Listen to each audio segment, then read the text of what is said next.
What's up everyone, my name is Nick, this is my beautiful wife Magdalene, and today I wanted to talk with her about Jak Ma'an, our restaurant here in Kuching. We've been open for how long now? Since April 5th. We've opened in April, it's now November, so that's a couple of months, yeah, about 6-7 months I think. And let's start at the beginning. So I want to talk about our concept, what we're doing here, where the ideas came from, the food, just so you all can understand what's going on here at the best restaurant in Kuching. Alright, so how did it all start? Why did we open up a restaurant?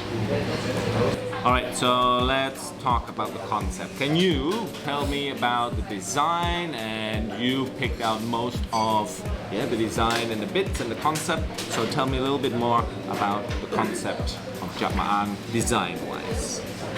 Yeah, so this is a Bidayuh cuisine concept. So I mix Bidayuh. My mom is Bidayuh Chinese. My dad is Eurasian Gibbon. So also we go up a little bit more to our Bidayuh side. Yep. So being Bidayuh, so you can see like we have the baskets, mostly of our lights. I also love doing all the decorations, design. Yep, so I'm looking at all the like baskets. You want to bring up memories of like villages, right. or So from the lightings to the painting. So as you can see the painting behind here. So I wanted to have a concept of like dal nipa. The big nipa palm leaves, yeah. So that's the idea that we give behind it. So you can feel more like being a little bit in the jungle. Yeah, it's like a window into the jungle. That's the kind of idea. So even though you're in the city center here at a concrete building, but in a way you're kind of looking out through this window into the forest, right? And then, so I think you found a photo online of a certain design which is really nice, with these baskets hanging or these things from the ceiling with lights in it. So we kind of figured out a way how to do it ourselves. So we went around and around, and then we found these, we call them baskets, or like these sieves where people traditionally... you have to sieve the rice from it. Yeah. So when you pluck the rice and then you clean it, also all the skin comes off. So those are like these rice things. So we drilled a hole in it and we put it all on the wall, on the ceiling. So that's the main lighting up there. And for me, what was very important is that it has to be aesthetically pleasing. So lighting is very important. I wanted to keep it simple with the pictures on the wall. There's only 3 on that wall, and then we have this one design here, and it's all the spotlights on it that kind of brings it out as a bit of art, I think. Yeah. And then, okay. Oh, so fun fact, we actually did everything ourselves. The renovation, the drilling. Yep. Videos of us I did all the plumbing. I did the sink. You built the sink in the bathroom. Yep, we did everything ourselves. Toilet, painted, everything. Yep, and we have a very good friend of ours. He's a carpenter. He's originally from Australia. He built all our tables, our bar, and the folding bars outside. Yeah. So we did it, I think, in 2 weeks. 3 weeks. Because I like to get things done very fast. It was a really stressful moment. I like to do things really fast. In my idea and opinion, if you want to do something, you got to get it done. And the longer we would spend on opening up, the less money, or the less fast we would make our money back. Because of course we put a lot of money into this place.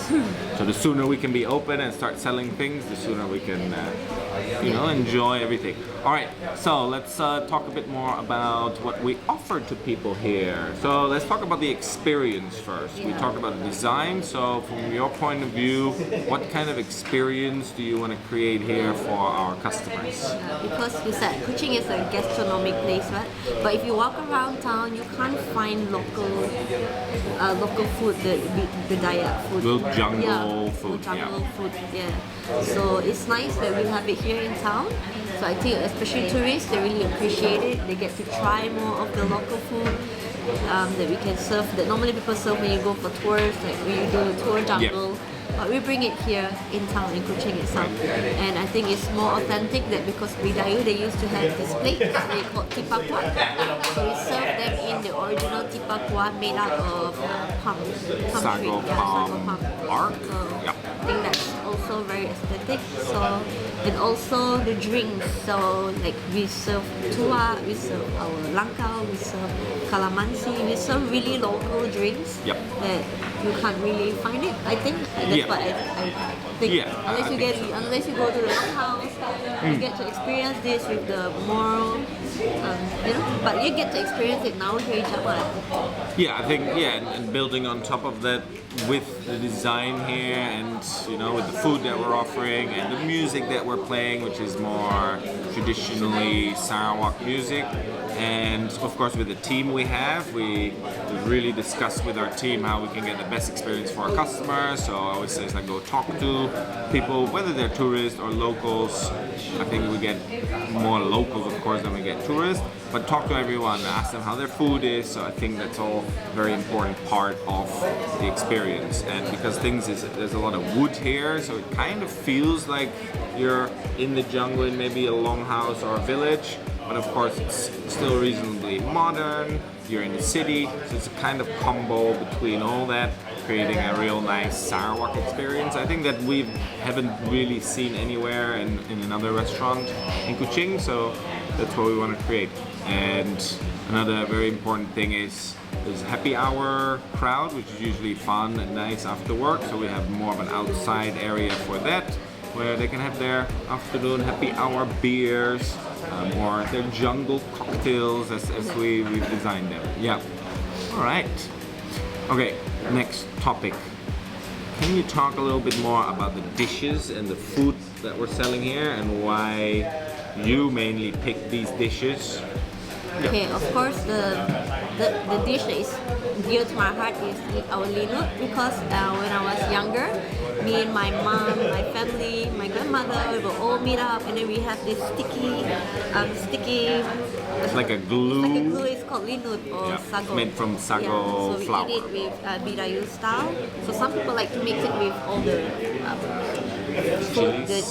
They eat it with like vegetables, fish. For me, we keep it authentic. We keep with soup. Right. So with some tempoyak and some chili. So I think that is really dear to me. It's bring Definitely a lot back of childhood, childhood experience. So and then we also have, of course, you must try the bamboo chicken. That is always a must. So I learned to appreciate that since we start traveling more to the jungle, and I learned how to how they cook and how they use their jungle ingredients. Yeah. Fun fact, I love to cook. I love to experience on food and everything. So it's nice. Best cook in Kuching, in my opinion. Yeah, and I think yesterday I was thinking, okay, when let's say a traveler, a tourist comes here and says, okay, what's a really special dish that we have to try? And I was thinking about it, and I think we've got like 3 tiers of special kind of food. The top tier, the top layers, like of course you got to go for your midin, your jungle fern, and your ayam panso. And then if you want to dive a little bit deeper into it, a bit more local, then you go for your spicy tempoyak soup or your terong asam pedas soup, which is spicier. It's also nice that we also serve rebung. Yep. Rebung Bamboo belacan shoot. is one of my favorite. Yeah. Right, and then I think if you go to the deepest layer of more extreme food, of course we have the ulat sago, the sago grubs. Must try. Yep, and we stir fry them, so that's like the deepest layer. If you really want to taste Sarawak, then you go for that layer. If you're a bit milder, maybe just go for the ayam panso and the midin. So there's a wide range of everything that we're offering here. For my advice, I don't know how to eat ulat sago until Jak Ma'an. We had the festival here, the Mooncake So, Festival. Yeah. I tried a few at Muka, how they prepare it, how they cook it. Yep. But from there we learn more recipe, how to make it tastier. Like for me, so we cook it with like dried chili with some tepus and ginger, and it tastes just nice. Yes. So must come and try our ulat sago. Yes. All right, now let's talk about the name. Our restaurant is called Jak Ma'an Yeah. and you being part Bidayuh, explain about what the name means and why we picked this name for our restaurant. For me, what I think is because I mix Bidayuh, but I'm so sad I don't really speak the language. I only know a few of the basic ones. So every time when we go with my mom, say Jak Ma'an, or my grandma will always say Jak Ma'an, come eat.